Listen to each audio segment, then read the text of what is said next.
किसान साथी नमस्कार। किसान साथी इस नए वीडियो में आप सभी का बहुत बहुत स्वागत है।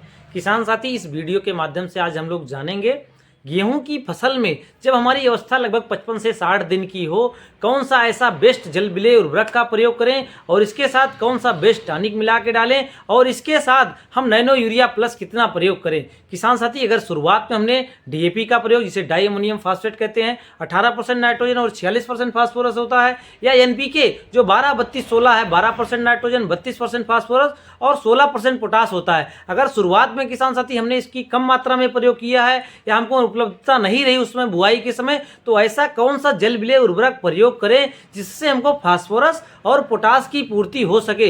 तो किसान साथी आप सभी को बताते चलें, इफको के बहुत से जल विलेय उर्वरक के घटक आते हैं, जैसे 18-18-18 हो गया, या 19-19-19 हो गया, या 0-52-34 हो गया, या 13-0-45 हो गया, या 0-0-50 हो गया। तो कौन सा बेस्ट रहेगा जब हमको फास्फोरस और पोटास दोनों की, ऐसा कौन सा जल विलेय उर्वरक बेस्ट रहेगा जिसमें हमको फास्फोरस भी मिल जाए और पोटास भी मिल जाए। तो किसान साथी ये सब इस वीडियो के माध्यम से आज हम लोग जानेंगे। किसान साथी जो आप हमारे हाथ में वीडियो में देख रहे हैं ये किसान साथी मोनो पोटेशियम फास्फेट है। अभी बात हो रही है किसान साथी हमको फास्फोरस और पोटास की पूर्ति कैसे करें। किसान साथी नाइट्रोजन और फास्फोरस और पोटास से हमारे प्राइमरी न्यूट्रेंट हैं, ये प्राथमिक पोषक तत्व होते हैं। इनकी किसान साथी ज्यादा मात्रा में हमको आवश्यकता होती है, लेकिन जो द्वितीय पोषक तत्व होते हैं कैल्शियम, मैग्नीशियम और सल्फर, और जो हमारे सूक्ष्म पोषक तत्व होते हैं माइक्रो न्यूट्रेंट होते हैं वो zinc, ferrous, magnesium, copper, molybdenum और बोरान। अभी बात हो रही है हमको नाइट्रोजन, फास्फोरस और पोटास की। अगर शुरुआत में बुआई के समय हमको कम मात्रा में फास्फोरस मिला है, कम मात्रा में पोटास मिला है,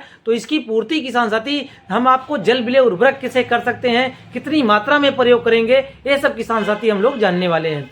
किसान साथी जो आप वीडियो में देख रहे हैं मोनो पोटेशियम फास्फेट, अब इसके कंटेंट की बात कर लें तो इसमें किसान साथी 0% नाइट्रोजन, 52% फास्फोरस और 34% पोटास होता है। किसी भी फसल के लिए किसान साथी ज्यादा मात्रा में हमको फास्फोरस की आवश्यकता होती है, ज्यादा मात्रा में नाइट्रोजन की आवश्यकता होती है और ज्यादा मात्रा में हमको पोटास की आवश्यकता होती है।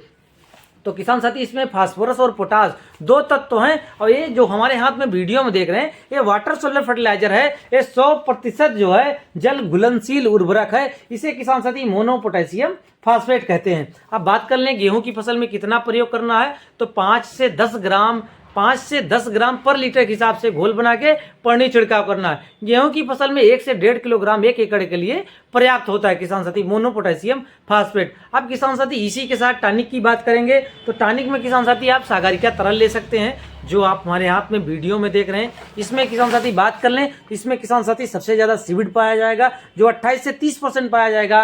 ये किसान साथी समुद्री शैवाल होता है किसान साथी, ये हमारे वेजिटेटिव ग्रोथ के लिए, वृद्धि व्यास के लिए बहुत ही सहायक होता है। बाकी इसमें हार्मोन्स पाया जाएगा, साइटोकाइनिन, जिब्रेलिन, ये सब किसान साथी हमारे हार्मोन्स पाए जाते हैं सागरिका तरल में। बाकी इसमें किसान साथी माइक्रोन्यूट्रिएंट पाया जाएगा, zinc, ferrous, magnesium, copper, molybdenum, boron, ये सब किसान साथी हमें कह सकते हैं पौधे का संपूर्ण भोजन।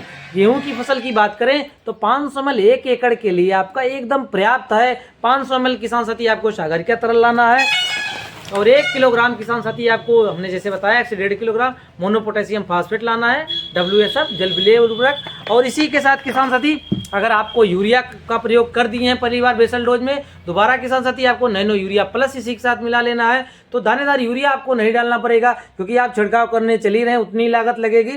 तो उसी के साथ किसान साथी नैनो यूरिया प्लस आपको ले लेना है, सागरिका तरल ले लेना है, और जैसे हमने बताया मोनो पोटेशियम फास्फेट, इन तीनों को मिला के अगर हम प्रयोग करते हैं, यूरिया का प्रयोग, नाइट्रोजन का प्रयोग किसान साथी अभी तक हम दानेदार यूरिया का प्रयोग करके करते आए हैं। नाइट्रोजन की पूर्ति के लिए हम दानेदार यूरिया का प्रयोग करते आए हैं जब से हरित क्रांति आई तब से। लेकिन किसान साथी अब नैनो यूरिया प्लस से भी हम यूरिया की पूर्ति कर सकते हैं, नाइट्रोजन की पूर्ति कर सकते हैं। अब बात कर लें इसके कंटेंट की, तो इसमें किसान साथी 20% नाइट्रोजन पाया जाएगा। एक बैग यूरिया को हम रिप्लेस कर सकते हैं। तो 1 एकड़ के लिए 500 ml का बोतल गेहूं की फसल में पर्याप्त है किसान साथी।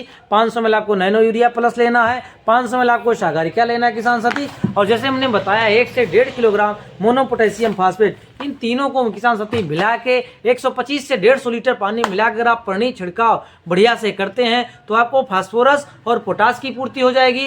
नैनो यूरिया से किसान साथी यूरिया की पूर्ति हो जाएगी। यूरिया क्या कार्य करता है किसान साथी, वेजिटेटिव ग्रोथ को, पौधे को हरा भरा करने में सहायक होता है। इसमें किसान साथी 20% नाइट्रोजन है, इसका किसान साथी पानी अगर हम छिड़काव तीनों को मिला के करते हैं तो बहुत ही शानदार रिजल्ट देखने को मिलेगा। हमको नाइट्रोजन, फास्फोरस, पोटास की पूर्ति हो जाएगी। इसके साथ जो हमने बताया टॉनिक, तो इसमें किसान साथी सीविड जो सागरिका हमने बताया 500 ml पौधे का संपूर्ण भोजन है। अगर तीनों को मिला के हम गेहूं की फसल में 1 एकड़ में पानी छिड़काव करते हैं तो किसान साथी बहुत ही शानदार रिजल्ट देखने को मिलेगा, जिससे हमको उत्पादन बेहतर मिलेगा। धन्यवाद किसान साथी, मिलते हैं नेक्स्ट वीडियो में।